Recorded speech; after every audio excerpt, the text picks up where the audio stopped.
করি সবাই অনেক অনেক ভালো আছো।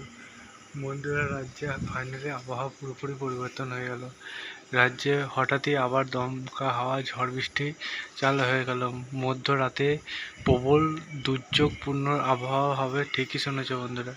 মধ্যরাতে আমরা দেখতে পাবো যে হঠাৎই কালবৈশাখী চালু হয়ে যাবে এবং দেখতে পাচ্ছ এখন মোটামুটি সবই কালবৈশাখী চালু হয়ে গেছে।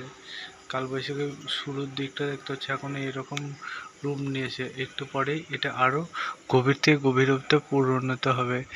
সেজন্য বন্ধুরা, মধ্যরাতের দিকে সবাই একটু সাবধানের সাথে থাকবে এবং পশুপালনের সাথে যারা যুক্ত আছে অতি অবশ্যই পশুগুলোকে ঠিকঠাকভাবে বাঁধন খুলে একটু রাখার চেষ্টা করো, কারণ গভীর থেকে গভীরভাবে নিম্নচাপটি সৃষ্টি হয়েছে।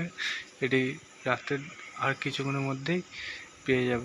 তাই বন্ধুরা, সবাই একটু সতর্কভাবে থাকো, ভিডিওটি শেয়ার করো, কমেন্ট সেকশনে মতামত জানাও। এখন আমাদের এই পর্যন্ত থাকলো। Bye bye.